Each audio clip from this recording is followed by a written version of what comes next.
Sweet, it's flashing.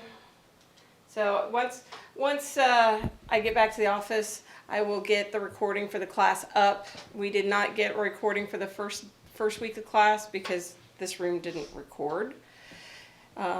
Last week, of course, I was at the National American Chemical Society meeting. I do want to flag something for you guys. I'm going to look into it. I was unaware that the regional meeting for the Midwest Regional is going to be in Wichita this fall. And if that's the case, I'm looking at taking some students up to that regional meeting, because if it's in Wichita, it's something we can drive to. And for those of you who might be interested in seeing, the regional meeting is not near as big as the national ACS meeting. It has some of the same characteristics of a national meeting, and it's not so ungainly as the national meeting. It'll have a variety of different things, and I'll have a schedule for that and a couple other aspects for it. So that might be something you guys want to see, because it's going to run very much like an American, what they call the AICHE, which is the American Institute of Chemical Engineers. And it's going to have that same kind of feel. I've been to AICHE meetings, I've been to American Chemical Society meetings, been to a variety of other scientific and professional meetings. And so a regional meeting is really a good one. So I'm going to be looking into that. It's sometime in October, and I'll be kind of flagging it for you. So I just wanted to give you guys a heads up on that. Another thing I want to give you a heads up on is I have talked to the Bell Program people, and they're looking at coming the end of October, first part of November. Talk to folks about the Bell Program. The Bell Program is an alternative. It's a cooperative engineering program. At the end of it, you get a bachelor's degree in engineering. But your 2 years, your junior, senior year, you're actually working while you're going to school. They do one class at a time, so you're still getting all your engineering classes, but you're working for a company. They do it as 2 years at an institution like us, and then they do a 1 semester kind of boot camp where you're learning professional development, you're working on some design projects, you're learning how to do those senior engineering classes, and you're working on getting your co-op, and then you do 2 years of co-op. So it's a different type of a program. Cody Mann, who we've been working with now for 2 years, he will be coming and talking about it. They are going to be doing a couple of what they call the Bell Experience. You have to apply for it, but it's something that they've been picking up the cost for so far. And you spend 3 days up in the area where they're at, so that you get a feel for what the campus is like, what kind of the program is like. And my understanding is they're definitely going to do one between semesters. There may also be one during the semester. We just aren't 100% sure, but I'll have more information on that one. We did have 4 students go to the Bell Program. They have started their boot camp semester, and so there are some NOC students that are up there right now, and it looks like it's a really good program. We do have another NOC student that will be going this coming year into the program. So if you want more information on that, holler. On Blackboard, I posted, they've opened up the NASA Scholar, Community College Scholar type things. They opened up the applications as of last Thursday. We've had several students participate. We've had several students go to NASA over time. So you may want to look into that as well. So those are some opportunities for you to be looking at. And then also just remember that I'll probably be putting out an announcement about the study abroad and a kind of an informational meeting here shortly, so that we're looking at 2020 going to Berlin to look at the architecture type program. I have flyers outside my office. I can get you guys flyers if you want over there in Enid. Anybody can go. It is not limited just to NOC students. It's NOC community, it's OSU students, anybody can go, and we're actually going to meet with a couple of architecture firms. So kind of the announcements. Then let's see if I can get this thing working the way it's supposed to. Some reminders for you. If you haven't gotten in, it's getting there. we think. There we go. Can you guys see it over in Enid? Good. Your book is accessed through Cengage Unlimited. I will be starting to make sure that we get some quizzes in there so that you guys get an opportunity to see some types of questions that'll end up on the midterm, and we'll be able to work on that. If you didn't happen to get the practice quiz done, then no big sweat, because it wasn't worth any points. It was mostly to make sure that you got into Cengage Unlimited, got to your book, got to see where things are in your book. Because I do use the book, and we are working on a variety of things there.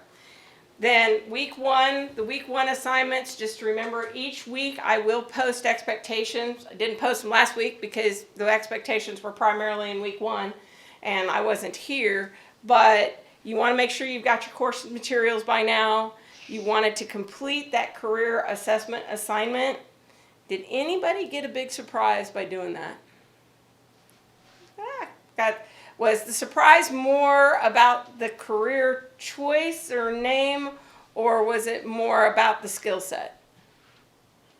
The career. Definitely Career choice? Yeah, career choice. Because the other part I found about it is it's actually giving you job titles, and the job titles are not the traditional job titles that we think about. So I'm anxious to read your memos. So if you haven't gotten them in, I want to see them still, and I will give you till the end of the day to get those in. We're going to talk about planning and deadlines today. That's what today is about, so that you guys get a chance to look at it. But that career assessment memo needed to be in, and I did get a lot of questions about the TED Talks and blogs. I am not specific on TED Talks, okay? It does not have to be a TED Talk. It could be a blog, it could be an article, it could be a link to an NPR news item, it can be a variety of different things, because what I'm interested in that particular discussion item is A, finding out what interests you guys, B, getting that information about what's up and coming, and letting you guys share what you find to be, kind of from a scientific point of view, science interesting. One of the things I do at national ACS meetings is I teach a class in communication strategies. And one of the things that we deal with in communication is that, particularly science communication, is that now how we watch television or how we get information or how we get our news is so different than when I was growing up. When I was growing up, we had 3 television stations. We might have a UHF station, okay? Might have a UHF station. I have lived in a variety of places. I've been in all 50 states. So depending on where we lived, we might have only had 1 television station. And I know that there are some people here that live near the panhandle of Texas, in the panhandle of Oklahoma. And if you only get your OETA station, that may be doing good. So there are places that you might only get 1 television station. But over the last 24 months, our television viewing habits have changed so dramatically, hugely. A lot of people don't have cable. When I ask that question at a national meeting, I might have 1 person that has cable. I might have 2 people that have Dish TV, Dish or whatever the other one is. So you start looking at what's happening with how we're getting our science news, or how we're getting our general news, is hugely changed. So what I'm after is what things are inspiring you guys, and that's what one of the things about TED Talks are supposed to be. Some of them are supposed to be very inspirational. What of it that are concerns? I had a student last spring that actually provided some really interesting trends and things that were happening, and some really good advice for folks. So that's what I'm interested in. It doesn't necessarily have to come from TED Talks. It doesn't necessarily have to come from blogs. It can come from a variety of sources, but that's what I'm after. And that particular discussion log is going to run through the whole semester. And I will grade it at the end of the semester. But it's going to be worth 90 to 100 points. So you're going to be looking at participation, looking at, are you responding to other folks' things? Because This class, this intro to engineering, is not just about me providing you information. It's about all of us providing each other information, because the whole discipline of engineering is so huge that no one person is going to be able to give you what you need. So you really need to be kind of thinking about those aspects of it. I mean, the types of engineers we usually think of: mechanical, electrical, civil, and chemical. Well, I can start telling you that there are engineering technologists, there are mathematical, or there are mathematics. There's an engineering mathematics program, there's an engineering physics program. The engineering programs are huge. It can be aerospace, it can go all the whole host of different things.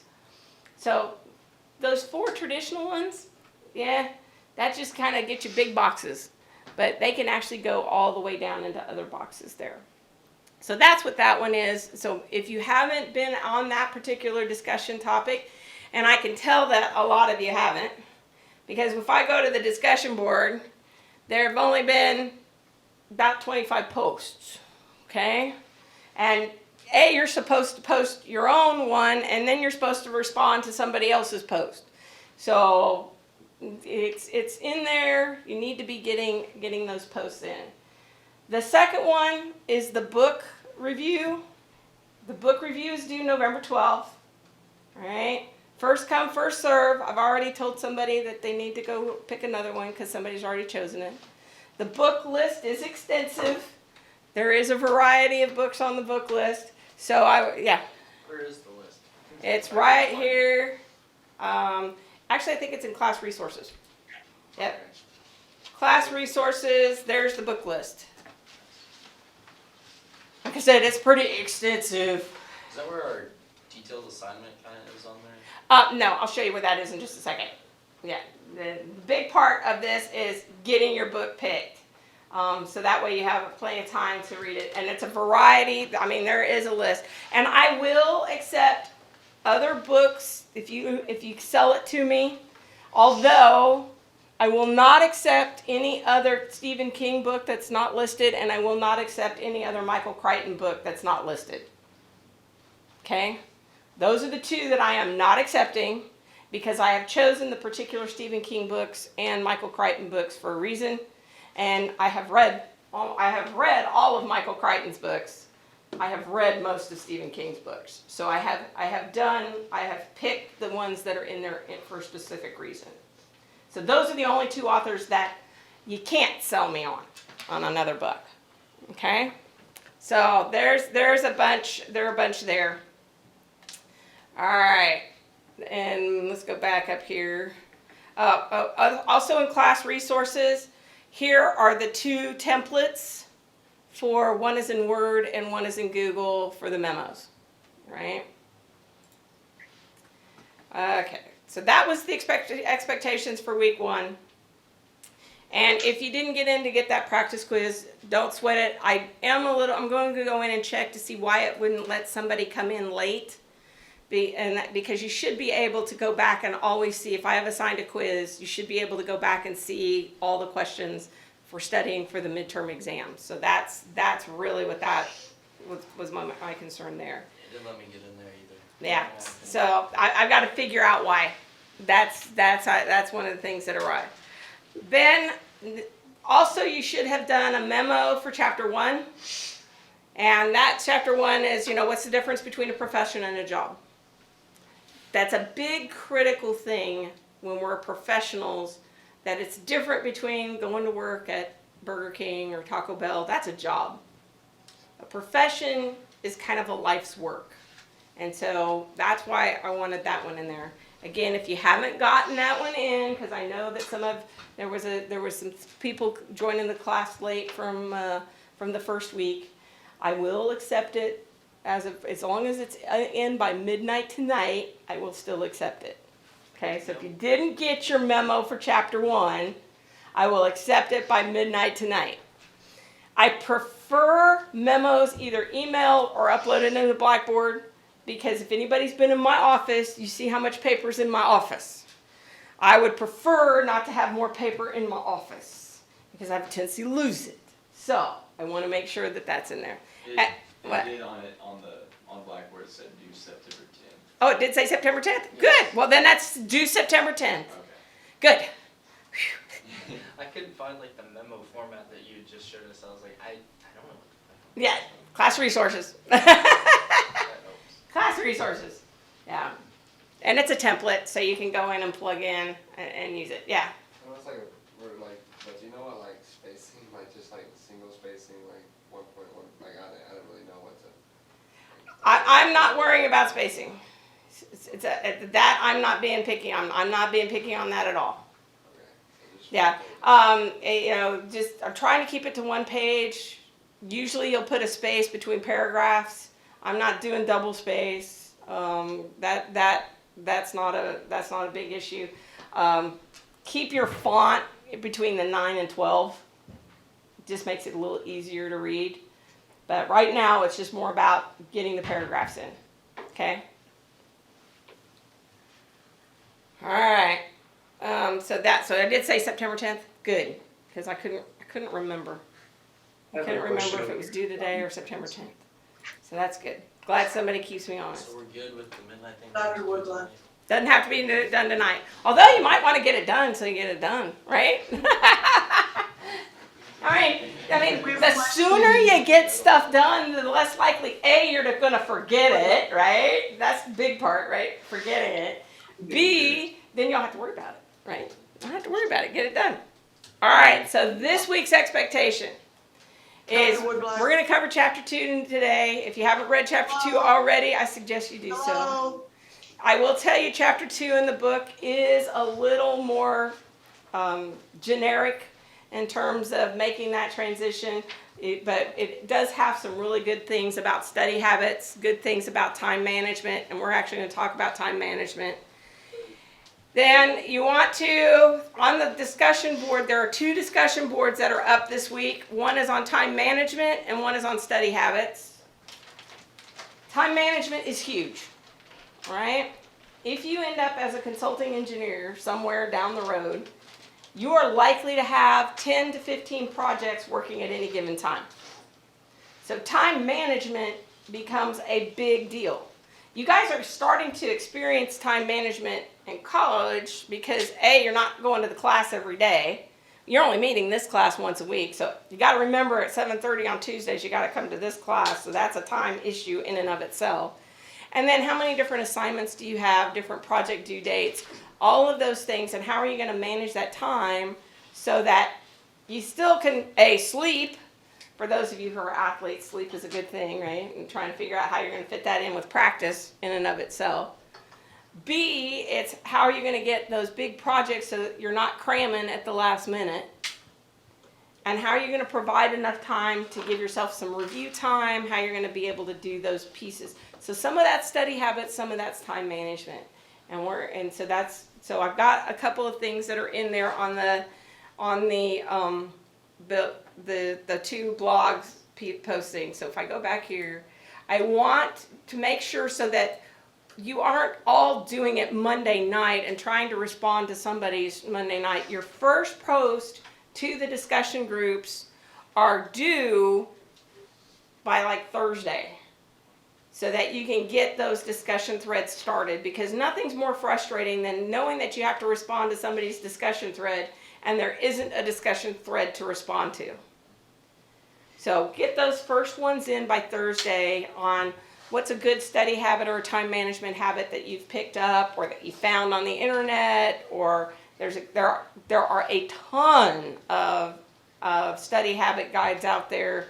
Time management guides, most of the career websites like Monster, Indeed, a lot of those, they have some really good time management type tips that are out there. And we're about to talk to some.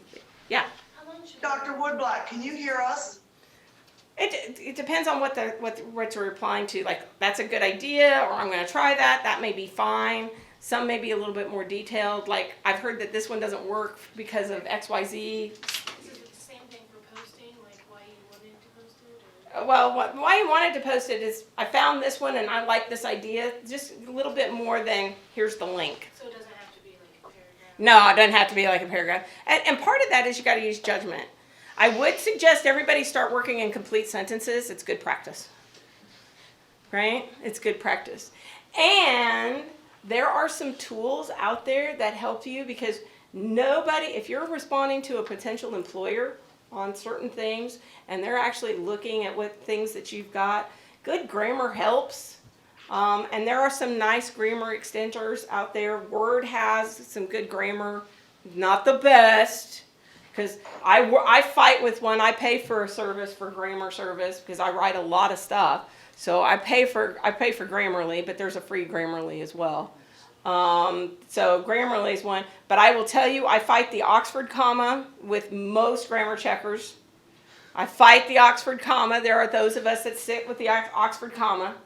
The other is when you are writing technical writing, and you're writing certain things, and probably starting next week, I'm going to start harping on what's called third person. And if you write in third person, you're going to write in passive voice. And all the grammar checkers hate passive voice. Just telling you right now. But if you're writing technical writing and technical reports, you're in passive voice. You don't say, I did. You say, the experiment was performed. Instead of, I performed the experiment, you say, the experiment was performed. Or, data was collected. I didn't, you don't say I collected data, you say data was collected. So you're writing in third person because A, you're generally writing for a team. It's a team of people that are working on stuff. B, that's not what, when you're writing scientific, if you've read any kind of scientific paper, they're not telling you, they'll say the research team concludes, or they'll talk in third person. They don't use me, myself, and I. Now, sometimes you do get into some of those discussion parts. You might get, we think, or that kind of things where you're doing some speculating. It's not based in fact. You might start seeing a little bit more first person, but we're really going to try practicing and writing in third person. So coming up soon, we're going to make that switch. And when you're in engineering physics lab, you got to make that switch. Okay, you got to make that switch. And when you're in statics, when we do statics, you got to make that switch. Because it's not first person, it's in third person. Which is different kind of writing than what you're going to get in English Comp. Okay, English Comp is going to give you a variety of different writing styles. But what we're doing for engineering writing, you want to be in third person. There is the gory details for the book review. So if you happen to have read your book over the Labor Day weekend, so you got it over with, and you want to write your book review now, you can. And that's where to upload it. And again, I would prefer it either email or upload it in Blackboard. And then down here in this folder is planning and goal setting, which we're fixing to talk about. So everybody's good on the expectations now. Now that book review is not due until November 12th. Other stuff is due next Tuesday. Okay, so I did make all of you get a planner. Okay? And it looks sort of like this when it gets up here. You guys can see it over there in Enid?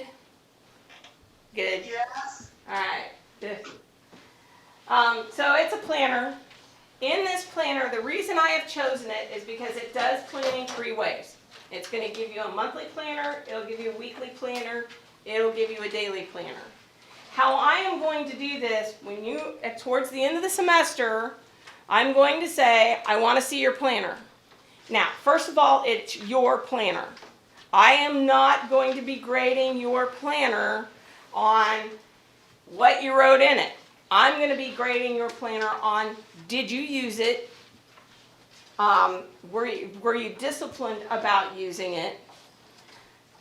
That's how I'm going to grade it. And then based on the discussion that we have in my office, which will be, what did you like about it? What worked for you? What didn't work for you? So that's how the planner is going to be graded. I am not paying attention to whether or not you put down all the exams that you had done. That's not my intent on this planner at all. All right? My intent is to show you what a planner, how to use a planner and how it can help, and how it can help you deal with time management issues. So this planner is 3 ways. The first part is the monthly planner. And I meant to bring in a completed one of mine because I use this type of planner for 3 periods of it. These are like 3 or 4 month planners. And I've used it 3 times, and I've gone in and I actually now build my own planner because that works for me. There are a whole bunch of planning systems out there. There's something called the Passion Planner, there's something called the Panda Planner, there's something called, there's one that's the Franklin Covey system, there's the Daytimer system. There are a bunch of planning systems. I chose this one because this one has aspects of all of those, and it gives you a good taste. And if you've never used a planner, this will give you a good taste of how that works. So you have a monthly one, and these are of course blank. By the way, you can get all kinds of stickers now if you want to do stickers, but you've got a monthly planner in here. So you talk about, and you give yourself a monthly focus. It gives you your month goals, your top priorities, your accomplishments, and insights that you gain. One of the things that we don't do as human beings, we always focus on what we didn't get done. We tend to focus on the negative. One of the things I like about these planning systems is, what did you accomplish this month? I tell people all the way around, start your resume, keep your resume up, because what your resume ultimately does is it gives you those accomplishments on a periodic basis that you can add to your resume. Hey, I really did accomplish something. I did make a difference, or something did change, something out there. So you've got your monthly goals, you've got your top priorities, and we're going to start talking about SMART goals. SMART are they're measurable, they're achievable, they're realistic, they're timely. So we will talk about those kinds of goals. So you end up setting goals. Some of us set goals on a daily basis. Some of us set goals on a weekly basis. But the idea is you want to set some goals. And typically, if you're doing it on a daily basis, you don't want to set more than 3, because then you're setting yourself up for failure. And you don't necessarily want to do that. So you've got your monthly ones. Then if you flip in here, there should be some weekly. So these are kind of the weekly ones. So these are projects for the week. You know, what your successes and improvements, new skills, what to focus on, your plans for the week, your big projects for the week, and your goals for the week. So there's a weekly section. So you have a monthly section, a weekly section, and you have a daily section. Okay? And this daily section is set up for a gratitude journal. I'm grateful for. Now, I will tell you on a daily basis, it's hard to do that. On a daily basis, it's hard to say I'm grateful. Some days, and let me tell you, for some people, I'm grateful for getting out of bed today. And that can be hugely important.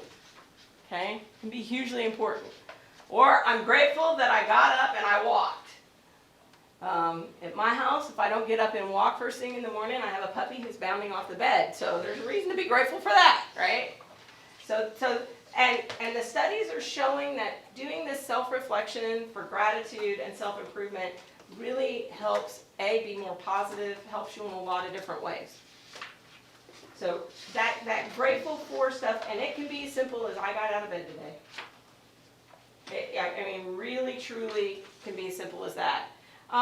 If you're into daily affirmations, go for it. I try daily affirmations. I don't make it so often. You will actually see me try to post for this particular class some affirmations, probably on a weekly basis, just so you have them, so you get an idea.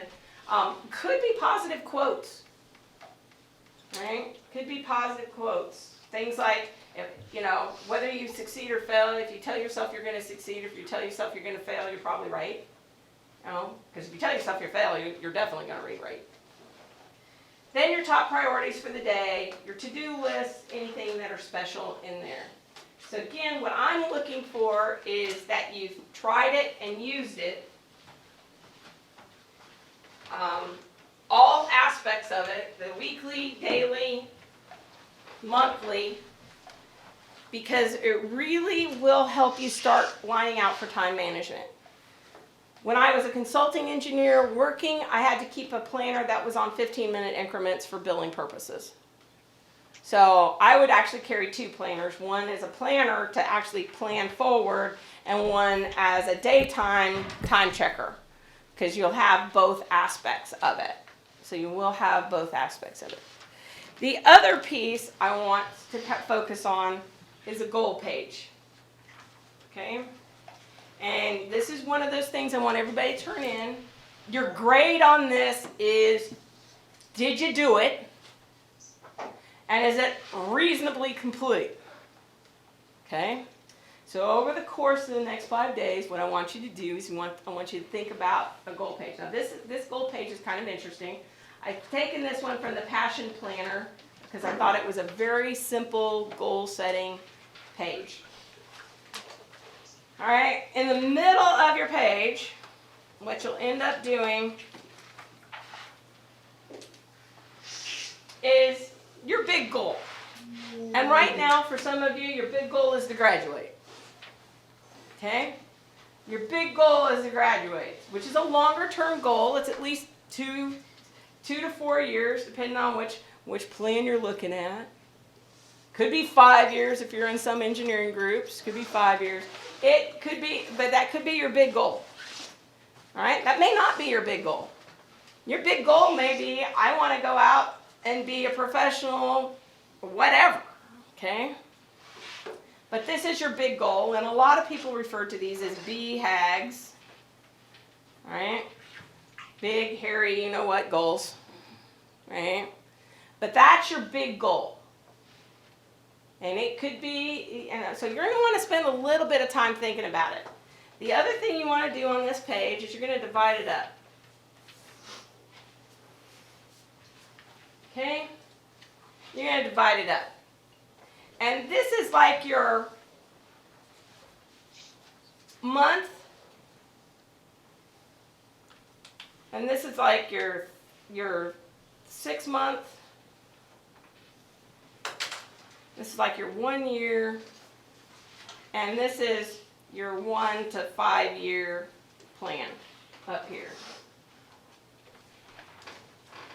And even though this is your big goal, we know that no big goal is accomplished by doing it all at once. I'm going to do it in chunks.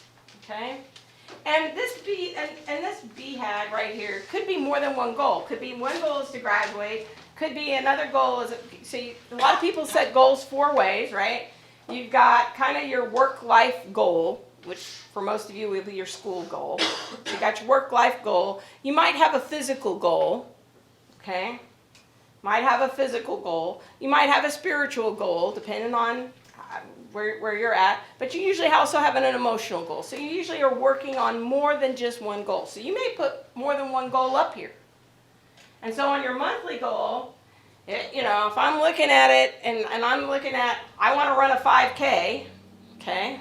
I don't run a 5K, I walk it. But if you've been a couch potato and you've been sitting on the couch and just walking from the parking lot to the room, might be a challenge. That you're thinking, okay, how do I get to a 5K?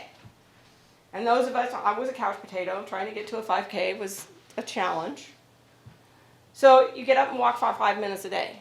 Maybe you count steps. So your monthly goal is by the end of the month, I want to be up to 8,000 steps a day. That may be what you want to be looking at.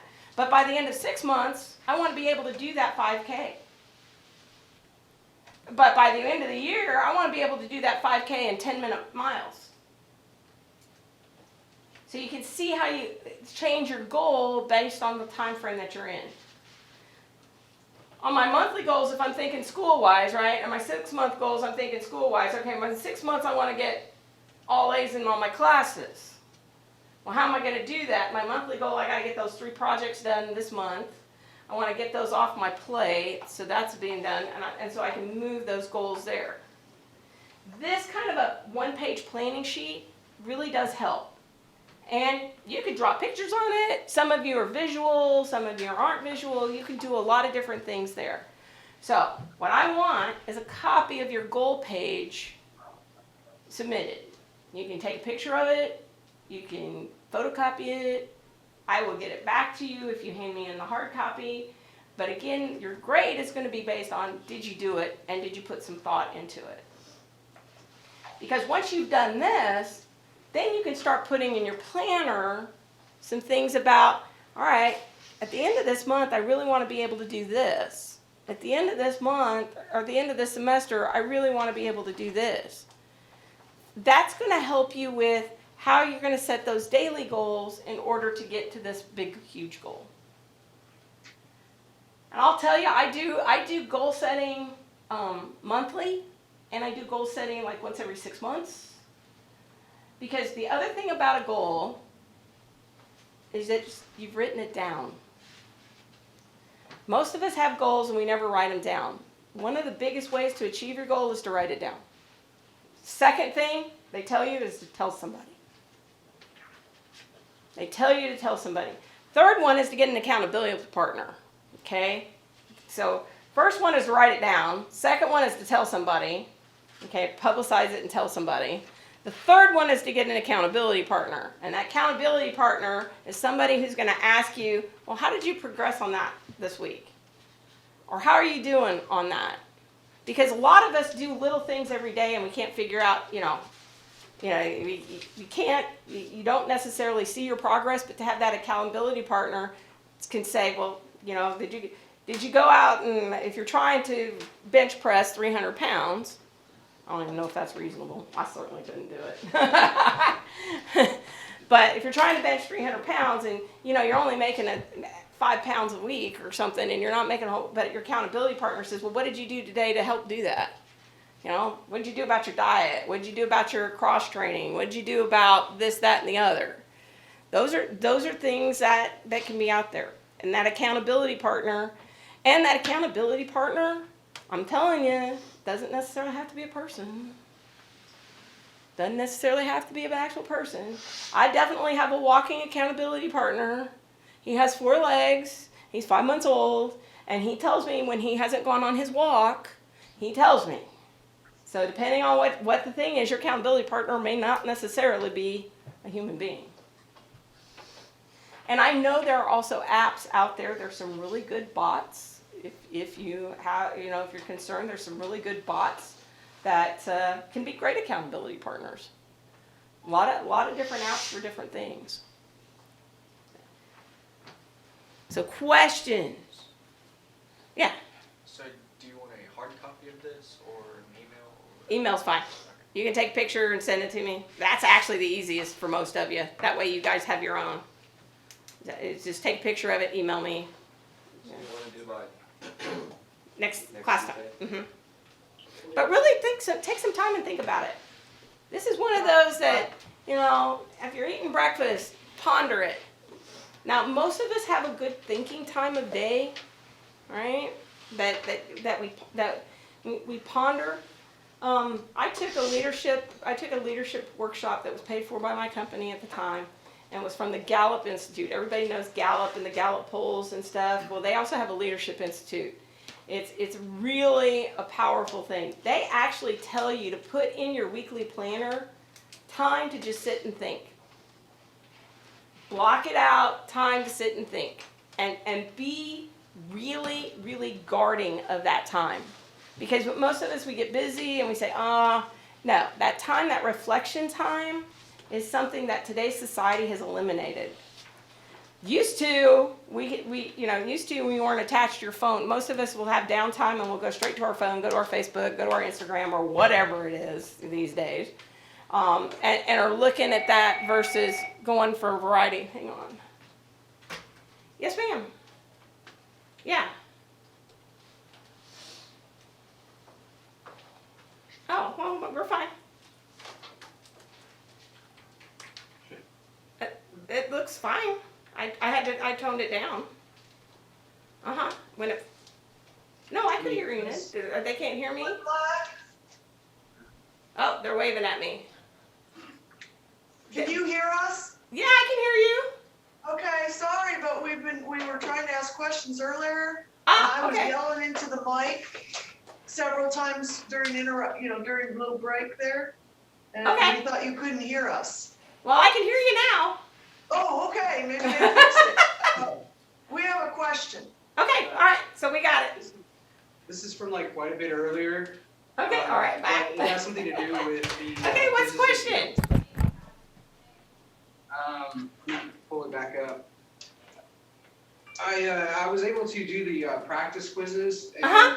I had a problem with question 11 and 15. I went back and checked my answer, and with what I read in the chapter, my answer was what the question was asking for, but it was still counted wrong, and I couldn't figure out why. Okay, I will go in and look at it. Don't sweat it because number one, it's not worth, I didn't do it as worth points. And I'll go in and look at it. Most people haven't been able to get back into it, so I'll look at it. Okay, thank you. Any other questions over there? Sorry about that. I don't have any more. You guys? Sorry about that. Yeah, because when you guys first came on, you guys were blaring. So now let's see if we got a happy medium. Okay. You guys good about the goals page? Yep. Okay. All right, I'm going to go back in. I've got a note to look at the practice quiz because I know it didn't work right. So I'm going to look at that and see why. And I'll also look at it because I haven't used MindTap for this kind of thing. So I will have to see what it's doing funky for counting things wrong. So we'll look at that. It says that first quiz is worth like 21 points on there. But in the gray book, it's going to be it's 0. So yeah, it's I did not change points. So it was more just to get into, make sure you guys got into stuff versus actual points.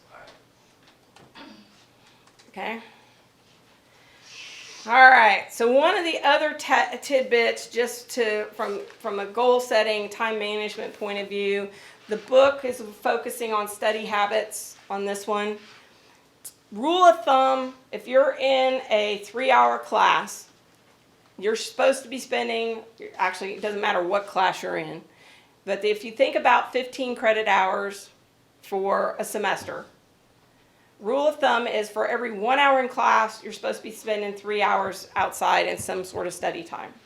So a 15 credit hour semester should put you at 45 hours for the week, which is a 40-hour work week, which is why we kind of look at it. If you're a student, you're going to work. So that's one of the things that people are looking at. Some classes are going to require more time than others. Some topics are going to require more time than others. And part of that is your own personal skill sets. You know, if you're trying to learn a new skill, we all know what that's like, right? We all know that we have to practice, and it's not working really well. So that's another aspect of it. So we want to make sure that that we're putting in the effort to get there. So that kind of helps with the study time, study habits.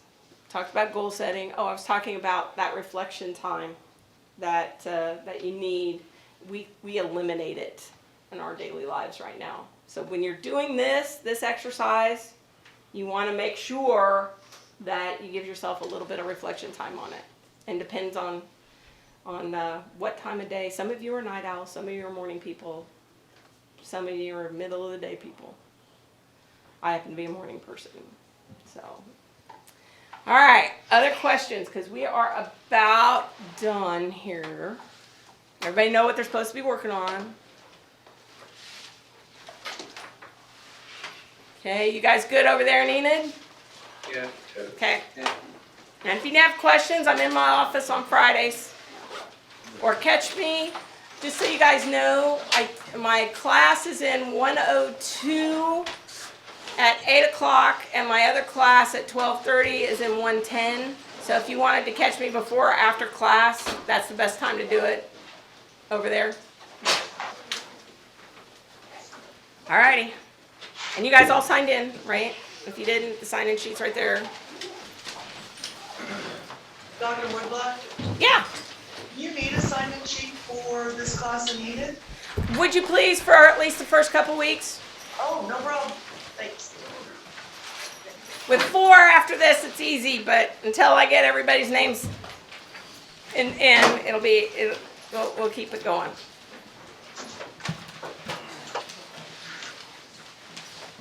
Where do you get that plan? The bookstore's got it. The other one is a Panda planner, so if you wanted to order it, but my understanding is this one's even cheaper. I started using this one, that was Yeah. basically just like a teacher's one. Yeah, If we got a planner that's not that exact one, is it okay? that's okay. We have another question. I'm gonna go by the admin and then I'll be in my office until about 12:30. It's like, I got my. Yeah. Dr. Woodblock, Yeah, We're supposed to get us- one more question. I'm waiting. Are we supposed to write the goal page instead of on a piece of paper or somewhere in our planner? Yeah, the goal page just needs to be on an 8.5 by 11. So I was like, I don't get one. You can put it in your planner if you want to, that's fine too. I just need a picture of it. Okay. Yeah, For the career assessment memo, did you need like our test results? it'd be handy if I had them. Okay. I have the paper copies if you want them. Yeah, that's fine too.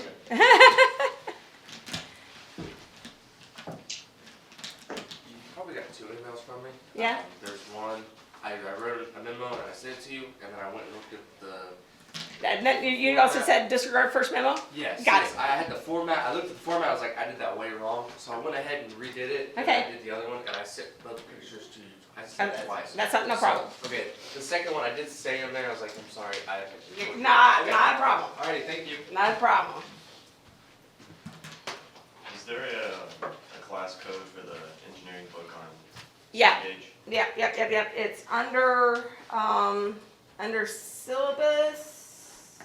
The MindTap course key is under syllabus. Yeah, it's accessible that way. Yeah, in case you guys didn't catch that, the MindTap course code is in the syllabus link. You guys can get the course code. Okay. And then, if we already made our memos, because I didn't know there was the template for it, Then all you need to do is cut and paste. Cut and paste. It's great stuff. because I submitted one via email. Yeah.